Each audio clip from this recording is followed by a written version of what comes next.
ಭೀಕರ ಕೊಲೆಗೆ sketch. CCB ಪೊಲೀಸರಿಂದ 7 ಮಂದಿ ಖತರ್ನಾಕ್ ಆರೋಪಿಗಳ ಬಂಧನ. ಹಳೆ ವೈಷಮ್ಯಕ್ಕೆ ಪ್ರತೀಕಾರ ತೀರಿಸಿಕೊಳ್ಳಲು ಭೀಕರ ಕೊಲೆಗೆ ಸಂಚು ರೂಪಿಸಿದ್ದ 2 ಕುಖ್ಯಾತ ರೌಡಿ ಶೀಟರ್ಗಳು ಸೇರಿದಂತೆ ಒಟ್ಟು 7 ಜನ ಆರೋಪಿಗಳನ್ನು ಬೆಂಗಳೂರಿನ ಸಿಸಿಬಿ ಪೊಲೀಸರು ಸಿನಿಮೀಯ ಶೈಲಿಯಲ್ಲಿ ಕಾರ್ಯಾಚರಣೆ ನಡೆಸಿ ಬಂಧಿಸಿದ್ದಾರೆ. ಬಂಧಿತರಿಂದ ಬರೋಬ್ಬರಿ 30 ಮಾರಕಾಸ್ತ್ರಗಳು, 1 ಕಾರು ಹಾಗೂ ಬೈಕನ್ನು ವಶಪಡಿಸಿಕೊಳ್ಳಲಾಗಿದೆ. ಕಳೆದ ವರ್ಷದ ಫೆಬ್ರವರಿಯಲ್ಲಿ ಅಶೋಕನಗರ ಪೊಲೀಸ್ ಠಾಣೆಯ ರೌಡಿ ಶೀಟರ್ ಒಬ್ಬನ ಕೊಲೆಯಾಗಿತ್ತು.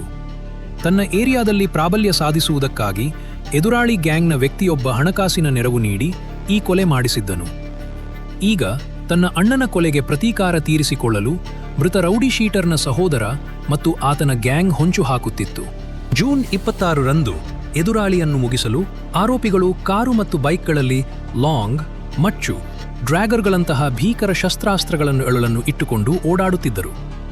ಈ ಬಗ್ಗೆ ಖಚಿತ ಮಾಹಿತಿ ಪಡೆದ ಸಿಸಿಬಿ ಸಂಘಟಿತ ಅಪರಾಧ ದಳದ ಪಶ್ಚಿಮ ವಿಭಾಗ ಅಧಿಕಾರಿಗಳು ಮತ್ತು ಸಿಬ್ಬಂದಿ ಕ್ಷಿಪ್ರ ಕಾರ್ಯಾಚರಣೆ ನಡೆಸಿ ಕೊಲೆ ಪ್ಲಾನ್ ಅನ್ನು ವಿಫಲಗೊಳಿಸುವಲ್ಲಿ ಯಶಸ್ವಿಯಾಗಿದ್ದಾರೆ. ಬಂಧಿತರಲ್ಲಿ 2 ಸಕ್ರಿಯ ರೌಡಿ ಶೀಟರ್ಗಳಾಗಿದ್ದಾರೆ. 30 ಲಾಂಗ್, ಮಚ್ಚು ಮತ್ತು ಡ್ರ್ಯಾಗರ್ಗಳು.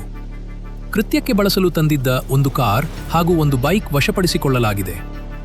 ಸದ್ಯ ಈ ಭೀಕರ ಕೊಲೆ ಸಂಚಿನ ಕುರಿತು ಸಿಸಿಬಿ ಪೊಲೀಸ್ ಠಾಣೆಯಲ್ಲಿ ಪ್ರಕರಣ ದಾಖಲಾಗಿದ್ದು ತನಿಖೆ ಚುರುಕಿನಿಂದ ಸಾಗಿದೆ. ಕೃತ್ಯದಲ್ಲಿ ಭಾಗಿಯಾಗಿ ತಲೆಮರೆಸಿಕೊಂಡಿರುವ ಇತರ ಆರೋಪಿಗಳ ಪತ್ತೆಗಾಗಿ ಸಿಸಿಬಿ ಪೊಲೀಸರು ಬಲೆ ಬೀಸಿದ್ದಾರೆ. ಸಮಯ ಪ್ರಜ್ಞೆ ಮೆರೆದು ಭೀಕರ ರಕ್ತಪಾತವನ್ನು ತಪ್ಪಿಸಿದ ಸಿಸಿಬಿ ಸಂಘಟಿತ ಅಪರಾಧ ದಳದ ಅಧಿಕಾರಿಗಳು ಮತ್ತು ಸಿಬ್ಬಂದಿಗಳ ಕಾರ್ಯಕ್ಷಮತೆಯನ್ನು ಹಿರಿಯ ಪೊಲೀಸ್ ಅಧಿಕಾರಿಗಳು ಮುಕ್ತಕಂಠದಿಂದ ಶ್ಲಾಘಿಸಿದ್ದಾರೆ.